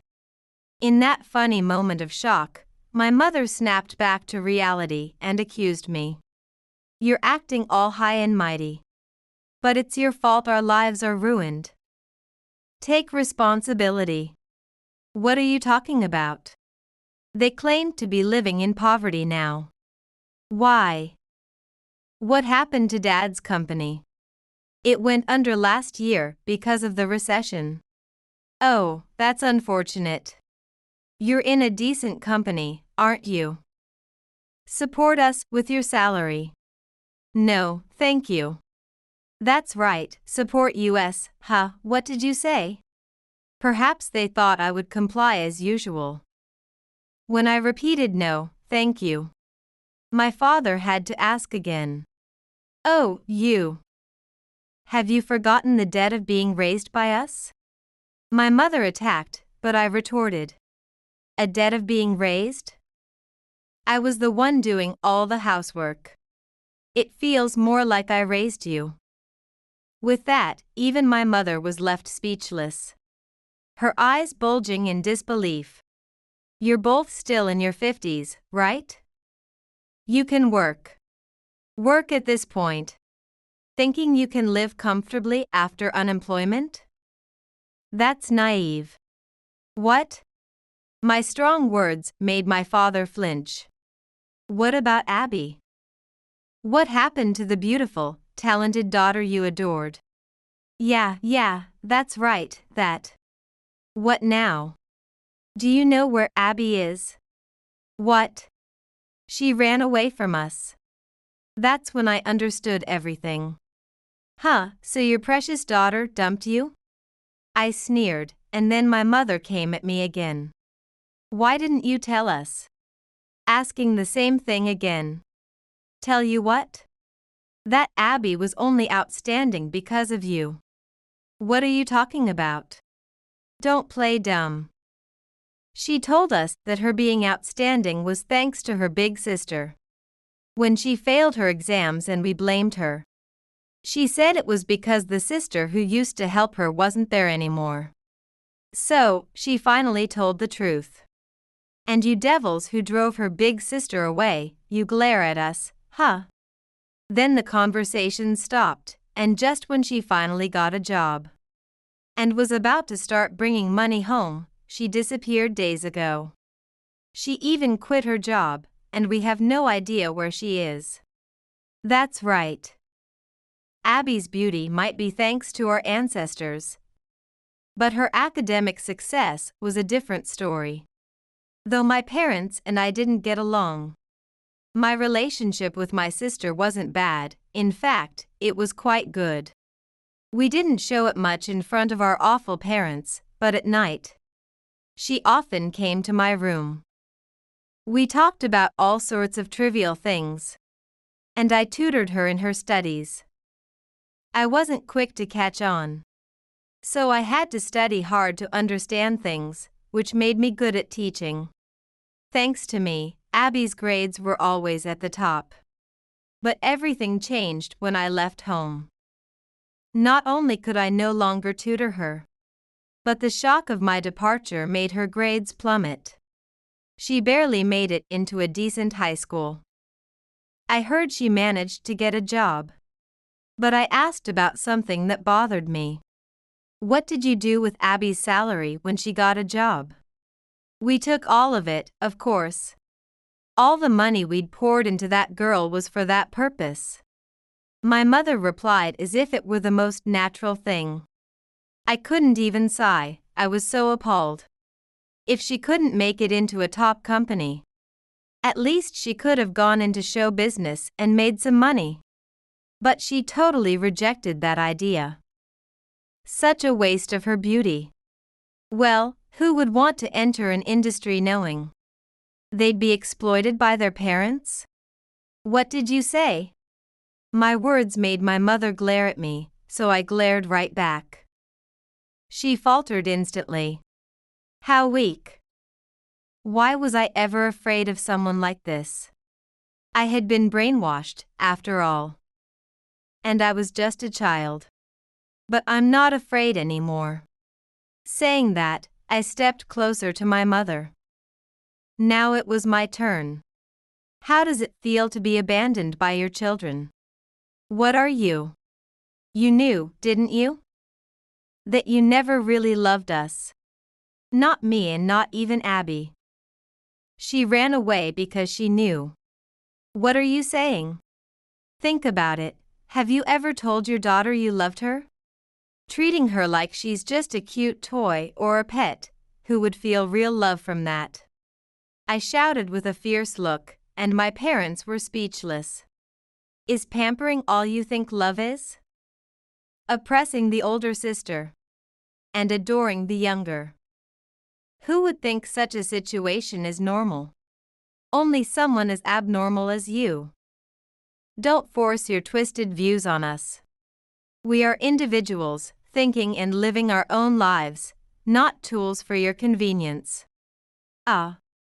Pressed by my intensity, my mother fell over, and my father plopped down too. No money because you're unemployed? Sell the house, it'll fetch some money. That's already been seized for our debts. Serve you right. I couldn't help but laugh out loud. So now you're living in a shabby apartment? Yes, that's right. But that's about to end too, now that you'll support us. Just as my mother was about to say that I should parasite off me since Abby was no good, I was about to shout back when enough.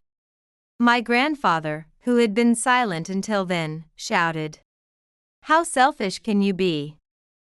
Children are not tools for their parents. I did not raise you to be this way. He glared at my mother, who recoiled. What, Dad, you were always so harsh on me. You went down the wrong path despite that. Yes, I failed in raising you. But children can grow up without parents. I'm proud to see such a fine granddaughter grown from such a parent as you. My failure is redeemed by her. You don't even deserve to be in this house. No way. Even my father's anger left my mother without words, and she fell back. I crouched down to their pale faces. Never show up in front of me again. Ah. If you do, be prepared next time. Prepared, what do you mean? Remember what you did to me, and expect payback. What? My parents had once been such terrifying figures. But now they were completely fallen, devoid of any dignity. It's hard to believe I was ever afraid of such insignificant people. If you come again, I'll call the police, so be prepared. With my final words, my parents, pale-faced, rushed out of my grandparents' house. What happened to them afterwards, I don't know. Rumors say they got into trouble because of debts they shouldn't have taken on. But whatever that trouble was, it's probably best left unthought of. I have no intention of delving into the dark world I don't know. Nor do I have any sympathy for my parents. After hearing about their fate, I made a phone call to a certain person. Hello, big sis? Hey Abby, how's it going? Yeah. You sound good too, sis. The voice on the other end of the phone was my sister's. There was an odd pause in the conversation, given that she was overseas. How's everything there? Are you managing okay? Yeah, I've settled in completely. Thanks for helping me out, sis. What, anything for my cute little sister? Yes, my sister is now living abroad. I had known for a long time that our father's company had gone bankrupt. Because she told me. After moving in with my grandparents, I had reconnected with her. Occasionally, she came to my grandparents' house, and I helped her with her studies. Thanks to that, even though her grades had once dropped, she managed to get through college and even landed a job. Our parents didn't know about this. When our father's company went under, I told her to escape from our parents. We were children once and couldn't have survived on our own. I couldn't ask our elderly grandparents to take care of another person. So, my sister just managed to stay out of harm's way at home until she found a job. But she had been planning her escape all along. My father's unemployment was a good opportunity, I think. She had always known that our parents' love was never genuine. Fed up with parents who only cared about their own appearances, she took my advice. She quit the job she had taken just as a stopgap and went overseas to pursue the job she truly wanted. I helped her with the arrangements without letting our parents know, and provided some financial support. Everything was done secretly, under the radar. My sister, who had been parasitized under the guise of parental doting, had finally gained her freedom. When I told her about our parents' current situation, she just said I see, without any emotional fluctuation. That's what payback for false love looks like. Thanks, big sis. Come visit me sometime. Yeah, one day. The sister who used to cry about how hard it was at home is no more. The sister who lamented the phony affection is now embracing happiness. I love you, big sis. With words of genuine, familial love, I replied with a smile, I love you too. I never thought my own wedding dress fitting would be the moment my family finally broke me. But there I was, standing on a pedestal surrounded by mirrors, watching my mother's name flash across my phone screen like a warning sign. My name is Marlo, Marley to anyone who actually likes me, and I should have known better than to answer that call. Darling, we need to discuss your engagement party, my mother said, her voice carrying that sugary sweetness that always preceded bad news.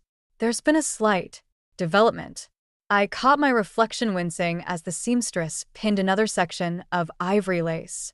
Mom, everything's already arranged. The venue's booked, deposits are paid. Yes, well, your sister just got the most wonderful news. She's being considered for junior partner at her firm, and we simply must celebrate properly. The seamstress accidentally pricked my hip with a pin, but I barely felt it. What exactly are you saying? The 23rd would be perfect for Delilah's celebration. I've already started calling people. That's my engagement party date, I said, my voice hollow. You know that's my engagement party date. Darling, be reasonable. This is a once-in-a-lifetime opportunity for your sister. You can reschedule your little party for another weekend. The seamstress had stopped working, pretending to adjust something at the hem while obviously listening. I didn't blame her. This was probably better than her usual entertainment. Mom, Jonah's family is flying in from Seattle. We've had this plan for months. Well, they can change their flights, can't they? Delilah really needs this, sweetheart. You know how sensitive she is about her achievements. I closed my eyes, remembering all the times I'd stepped aside for Delilah's needs. My 16th birthday party, downgraded to a family dinner because Delilah had a dance recital. My college graduation celebration, shortened because Delilah was having relationship troubles and needed the family's attention. "No," I said quietly. "I beg your pardon?" I said no. I'm not rescheduling. The silence on the other end was deafening. When my mother spoke again, her voice had lost all its sweetness. "Marlo Grant, you are being incredibly selfish. Your sister has had every other moment of my life. She can't have this one. I cannot believe you're being so difficult about this. After everything we've done for you." "Everything you've done for me?" I laughed, and it sounded slightly unhinged even to my own ears. "Name one thing, Mom. One thing you've done for me that didn't somehow end up being about Delilah." I will not stand here and be attacked by my own daughter. When you've calmed down and are ready to be reasonable, you can call me back. The line went dead. I stood there, still in my half-pinned wedding dress, feeling like I was 13 again, small, insignificant, and always wrong. "Do you need a minute, honey?" the seamstress asked gently. Before I could answer, the fitting room door opened and Jonah walked in, his eyes immediately finding mine in the mirror. One look at my face, and he knew something was wrong. "Marley, what happened?" I opened my mouth to tell him it was nothing, that I was fine, but what came out instead was a sob. He was across the room in 3 strides, careful not to step on the dress as he took my hand. "Your mom?" he asked quietly. I nodded, tears falling freely now. "She wants me to cancel our engagement party. For Delilah. Again." His jaw tightened, but his thumb kept drawing gentle circles on my palm. "What do you want to do?" And that was the difference, wasn't it? In all the years of giving way to Delilah's needs, no one had ever asked what I wanted. But Jonah always did. I squeezed his hand, looking at our reflection in the mirror. Me in my wedding dress, him in his worn jeans and favorite blue sweater. Both of us a little battle-worn, but standing together. "I want to have our engagement party," I said firmly. "And I want to stop letting them make me feel guilty for existing." He smiled, but his eyes were serious. "Then that's what we'll do. Together." I nodded, already knowing this wasn't over. My phone buzzed again, probably my mother rallying reinforcements. But for the first time in my life, I didn't feel the need to answer. The Sunday family dinner tradition felt like walking into a minefield. 3 days had passed since my mother's phone call, and now I sat at my parents' dining table, watching Delilah beam as she detailed her potential promotion to an attentive audience. "Of course, nothing's official yet," she said, batting her eyes modestly. "But Richard, that's the senior partner. He practically guaranteed it." "That's wonderful, sweetheart," my mother cooed, reaching across to squeeze Delilah's hand. "We'll make sure your celebration is absolutely perfect." I stabbed at my roast beef, pretending not to notice my father's uncomfortable glance in my direction. Jonah's hand found my knee under the table, a silent reminder that I wasn't alone. "Actually," Delilah continued, "I was thinking we could do it at the Grove. You know, that new venue downtown." My fork clattered against the plate. The Grove was our venue, the one Jonah and I had spent months researching and finally booked for our engagement party. "That's already booked," I said quietly. My mother's smile tightened. "Well, I'm sure they can accommodate both events. It's such a lovely space." "Both events?" I laughed, but there was no humor in it. "You mean the engagement party you're trying to cancel?" "Marlo," my father warned, using his rarely deployed stern voice. "Let's not do this now." "Do what, Dad? Point out how ridiculous this is? Delilah doesn't even have the promotion yet." "You're just jealous," Delilah snapped, her practiced poise cracking. "You can't stand that something good is happening to me. Something good is always happening to you. The world revolves around your needs, your wants, your everything." "Girls," my mother interjected sharply, "this behavior is completely inappropriate. You know it's inappropriate?" I pushed back from the table, my chair scraping loudly against the hardwood floor. "The fact that you're trying to hijack my engagement party for a maybe promotion that Delilah might get. The fact that you've spent my entire life making me feel like I matter less than her." "That's not true," my father protested weakly. "Really? Remember my college graduation? The one you cut short because Delilah was having boy troubles?" Or my sweet 16 that turned into her dance recital dinner? Those were different circumstances, my mother said dismissively. You're being dramatic. I'm being dramatic? You're the one who. Enough. My father's fist hit the table, making the water glasses jump. Marlo, if you can't be supportive of your sister's success, perhaps you should leave. The silence that followed was deafening. Jonah stood up beside me, his chair making the same harsh sound against the floor. Thank you for dinner, he said, his voice cold and formal. We'll be going now. As we walked to the door, I heard my mother's voice behind us. This is exactly why we're concerned about your engagement, dear. This sort of selfish behavior doesn't bode well for marriage. I froze, my hand on the doorknob. What did you just say? Your mother's right, Delilah chimed in, her voice dripping with false concern. If you can't even be happy for your own sister, how can you possibly be ready for marriage? I turned slowly, meeting my mother's gaze. The engagement party is happening on the 23rd, at the Grove, with or without you. If you do this, my mother said, her voice low and threatening, there will be consequences. There already have been, I replied. 28 years of them. Outside, the cool evening air hit my face like a wake-up call. Jonah wrapped an arm around my shoulders as we walked to the car. You okay? He asked. No, I admitted. But I will be. My phone buzzed, a text from Delilah. You've always been so dramatic. Don't worry, though. I'll make sure everyone knows exactly why you're really canceling your engagement party. I showed the message to Jonah, who read it with a clenched jaw. She's bluffing, he said, but we both knew better. My sister had always been skilled at spinning narratives that made her the hero and me the villain. Let her try, I said, surprising myself with how steady my voice sounded. I'm done playing by their rules. As we drove away from my childhood home, I realized something had shifted. The hurt was still there, but underneath it was something new, something that felt a lot like freedom. The call from Aunt Vivian came while I was reviewing contracts at work. Her voice trembled with that particular brand of family concern that always made my stomach drop. Marley, sweetheart, I just wanted to check on you. Your mother told me about the situation with Jonah. I sat up straighter in my office chair. What situation? Oh, there was an awkward pause. Maybe I shouldn't have called. It's just, well, we're all worried about you. Breaking off an engagement is never easy. The pen I'd been holding snapped in my hand, blue ink spreading across my fingers like a bruise. I'm sorry, what? Lillian said you and Jonah had a terrible fight. Something about him being controlling about the wedding plans? And with everything happening with Delilah's promotion. I closed my eyes, counting backward from 10 like my therapist had taught me. It didn't help. Aunt Viv, who exactly has Mom told this to? Well, she hesitated. It came up at Bridge Club yesterday. And I believe she mentioned it at Uncle Robert's birthday dinner last weekend. And of course, she had to explain why she was canceling the engagement party reservations.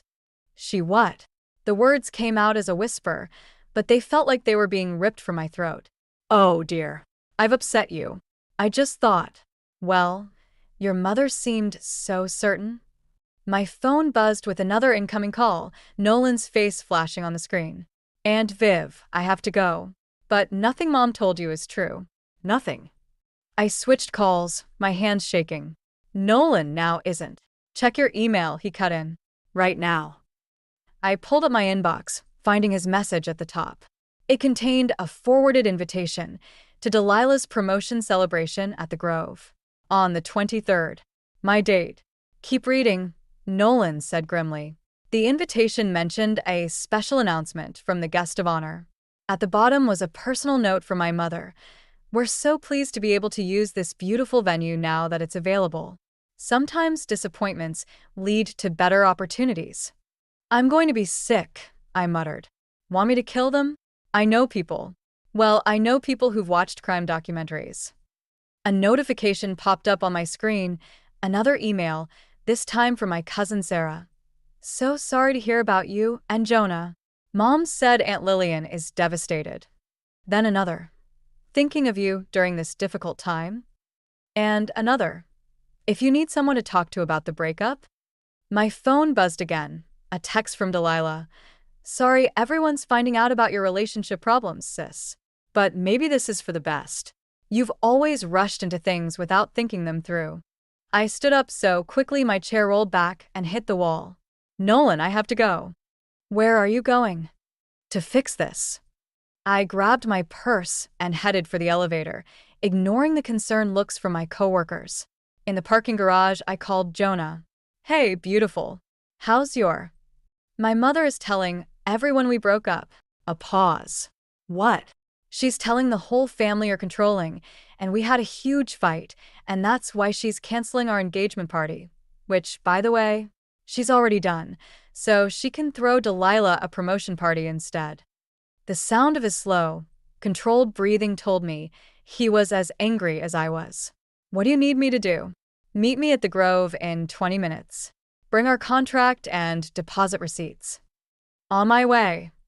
As I drove, my phone kept buzzing with messages of sympathy and concern. Each one felt like another nail in the coffin of my relationship with my family. But underneath the hurt was something else, something harder and colder that had been building since that day in the bridal shop. My whole life, I'd tried to keep the peace. I'd smiled and stepped aside and swallowed my feelings because that's what good daughters do. But this wasn't just about me anymore. This was about Jonah, about our future, about the family we wanted to build together. My mother had finally gone too far, and she was about to learn that her dramatic daughter had inherited more than just her stubbornness. I'd learned from the best how to wage war with a smile. The Grove's elegant facade came into view, and I pulled into the parking lot just as Jonah's truck arrived. He got out, holding a folder of documents, his face set in determination. Ready? He asked as I walked up. I took his hand, squeezing it tight. Time to write our own story. I hadn't planned on going to Aunt Vivian's weekly bridge club, but after 3 days of damage control, I needed answers. The familiar scent of her lemon squares and coffee hit me as I slipped in through the side door of her Victorian home, voices drifting from the sunroom. Such a shame about Marlo, someone was saying. Lillian says the boy has quite a temper. Well, you know how she's always been. Another voice chimed in, Mrs. Peterson, my mother's oldest friend. So desperate for attention. Remember that scene she made at Delilah's graduation? I pressed my back against the wall, my heart pounding. The scene they were referring to was me having an asthma attack during the outdoor ceremony. Lillian's beside herself, Aunt Vivian added, her voice carrying that familiar note of concern. Says Marlo's been acting erratically ever since Delilah's promotion news. Threatening to go ahead with the engagement party even though the relationship is clearly over. The betrayal hit like a physical blow. Aunt Vivian had always been my safe harbor in family storms. Now she was not just believing my mother's lies, but spreading them. Did you hear what she did at the Grove, Mrs. Peterson asked, lowering her voice conspiratorially. Showed up with that poor boy, making a scene about contracts and deposits. Delilah was there planning her celebration and had to witness the whole thing. My hands clenched into fists. I'd gone to the Grove to protect our venue booking, which we'd managed to do, thanks to our ironclad contract. Delilah hadn't been there at all. Speaking of Delilah, someone else added, I hear she's bringing someone special to her promotion party. That handsome senior partner she's been seeing. I stepped into the doorway, unable to stay hidden any longer. The room fell silent, 5 pairs of eyes turning to me in shock. Marley, Aunt Vivian stammered, rising from her chair. We weren't expecting. Clearly not, I said, my voice steadier than I felt. You were too busy discussing my failed relationship and unstable behavior. Mrs. Peterson had the grace to look embarrassed, but quickly recovered. Dear, we're just concerned. No, I cut her off. You're just enjoying the show. Let me add to it. I pulled out my phone, scrolling to the photo gallery. Here's Jonah and me yesterday, having dinner with his parents who flew in early for our engagement party. Here's the contract for the Grove, which we still hold. And here's the truth. My mother is lying to all of you because she can't stand that for once something isn't about Delilah. Marlo, Aunt Vivian started, reaching for me. Your mother would never. She already has. And you helped her. I turned to face my aunt directly. You were supposed to be different. You were supposed to be on my side. I am on your side. We all want what's best for you. What's best for me? I laughed, the sound sharp and bitter. Do you even know what that means anymore? Or do you just automatically assume whatever my mother says must be right? The room was so quiet you could hear the ticking of Aunt Vivian's antique clock. I looked at these women who'd known me my entire life, who'd watched me grow up in Delilah's shadow, who'd never once questioned the family narrative. You know what? Keep your concern. Keep your gossip. Keep believing whatever stories make you feel better about watching a mother systematically tear down one daughter to prop up another. I'm done trying to prove my worth to any of you. As I turned to leave, Mrs. Peterson called out, Marlo, wait. Perhaps we've been hasty. Save it for Bridge Club next week, I said without turning around. I'm sure you'll all have plenty to discuss. In my car, I sat gripping the steering wheel until my knuckles turned white. My phone buzzed, a text from Delilah. Heard you made quite a scene at Aunt Viv's. Again. Don't worry, I'll make sure everyone knows you're just stressed about the wedding. You know, the one that's actually happening. The message confirmed what I'd suspected. Delilah had orchestrated this whole thing, feeding information to our mother, who then spread it through her social network like poison. I started the car, a strange calm settling over me. They wanted drama? Fine. But this time, I'd write the script. The day before our engagement party, I sat in Jonah's parents' rental house, surrounded by people who actually wanted to celebrate us. The contrast to my own family's absence felt both liberating and crushing. I still can't believe they're not coming, Sarah, Jonah's sister, said as she helped arrange centerpieces. What kind of mother misses her daughter's engagement party? The kind who's throwing a fake promotion party for her other daughter at the same time, Nolan answered, earning himself a sharp look from Jonah. My phone buzzed, another message from Delilah. Hope you're ready for tomorrow. Mom's invited practically everyone we know to my party. Guess they all made their choice about which event matters more. You okay? Jonah asked quietly, noticing my expression. Before I could answer, his mother Patricia walked in with a stack of photo albums. Look what I brought. I thought we could display some pictures of you two at the party. As we flipped through the albums, I noticed something that made my throat tight. In every family photo, every holiday snapshot, every casual moment, Jonah's family was actually looking at each other, laughing together. Present. Oh, this one's perfect, Patricia said, pointing to a picture from last Christmas. Everyone's smiling at the camera. Except us, Jonah finished grinning. In the photo, we were looking at each other, completely oblivious to the camera. My phone buzzed again. This time it was my father. Your mother's very hurt that you're going through with this. It's not too late to reconsider. I must have made some sort of sound because suddenly everyone was looking at me. That's it, Nolan declared, reaching for my phone. No more family drama until after tomorrow. Wait, I said, pulling up my messages. I need to respond to something first. I opened the family group chat and typed, since there seems to be some confusion about tomorrow's events, I wanted to clarify something. Our engagement party starts at 6 p.m. at the Grove. Anyone who chooses to attend Delilah's party instead is making a clear statement about where they stand. I won't be sending any more invitations after this. Marley, Sarah started, but I wasn't finished. I pulled up the photo I'd been saving, the one of Jonah and me at Christmas, lost in our own world while surrounded by people who loved us. I added it to the group chat with a simple message. This is what real family looks like. Your move. The responses were immediate and predictable. My mother. How dare you make us choose? Delilah. Always have to make everything about you, don't you? My father. You're being unreasonable. I turned off my phone. You know, Patricia said carefully, when I first met you, I wondered why someone so bright and loving seemed so unsure of herself. Now I understand. You've spent your whole life being told you're wrong for taking up space. Mom, Jonah warned, but she continued. No, this needs to be said. Marley, honey, I want you to look at these photos. Really look at them. Do you know what I see? I see my son happier than he's ever been. I see someone who fits into this family so naturally that sometimes I forget you haven't always been here. My vision blurred with tears.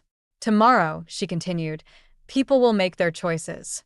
And those choices will tell you everything you need to know about who deserves to be in your life going forward. Nolan cleared his throat. Speaking of choices, I may have done something slightly devious. We all turned to look at him.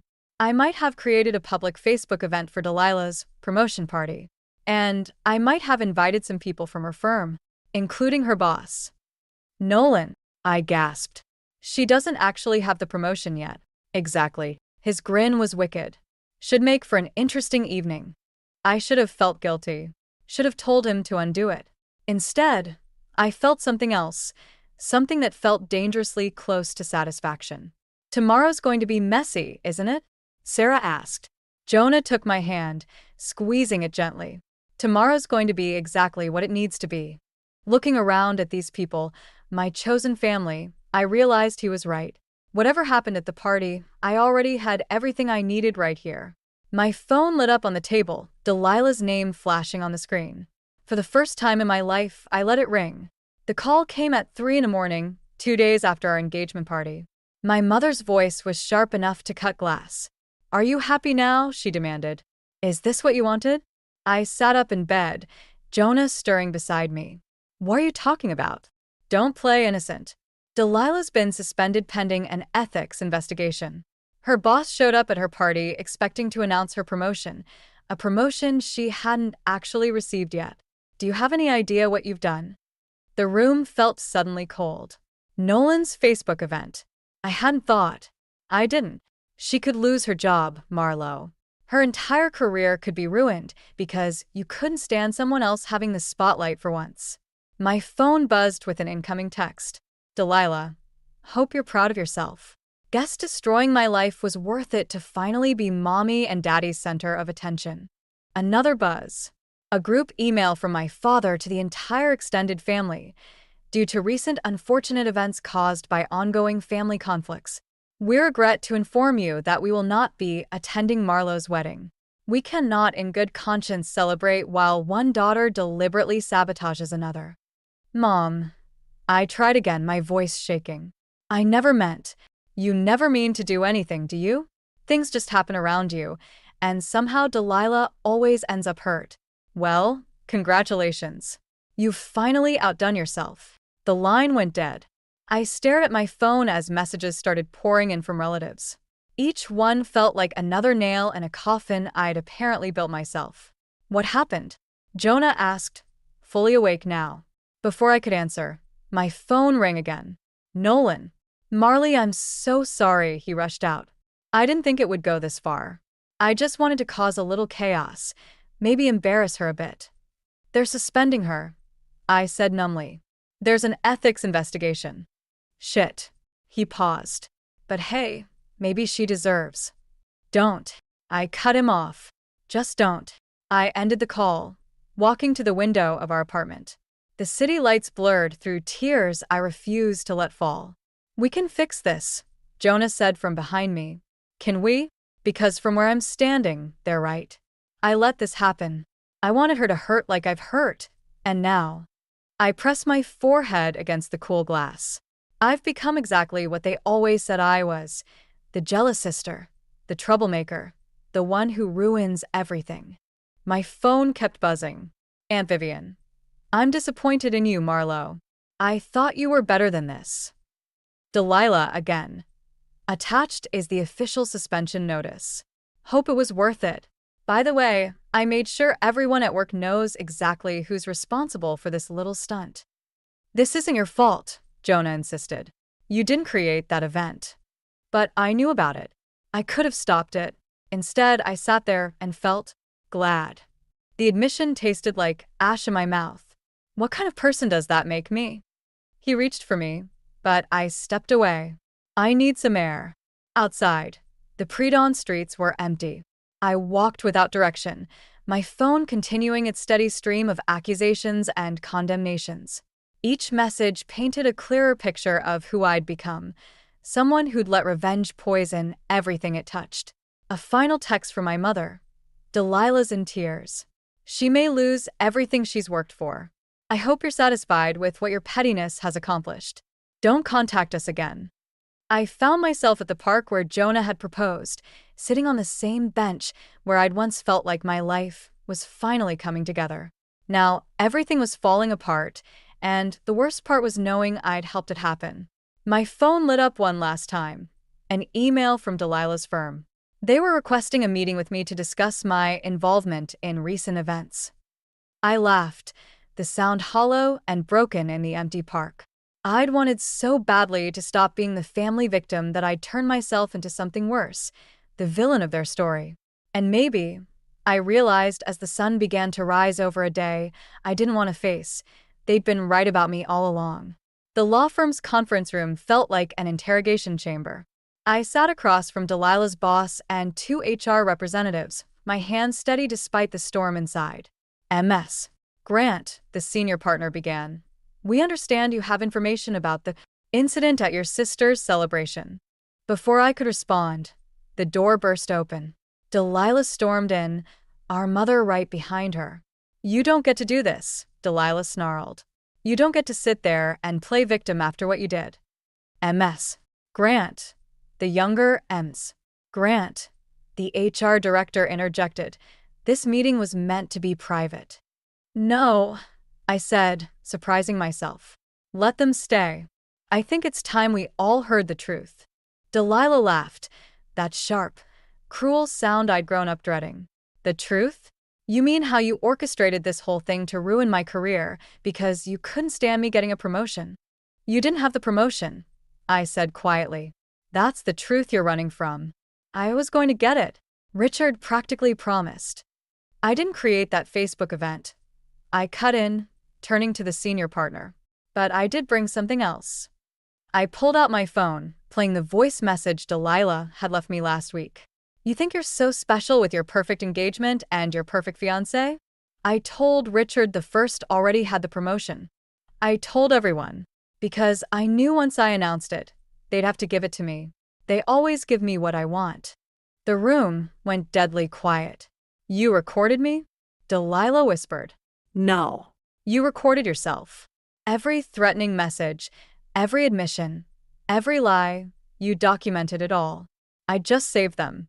Marlo, my mother warned, but I wasn't finished. I also have the texts where you admitted to spreading rumors about my engagement being called off. The ones where you threatened to make me pay for not canceling my party.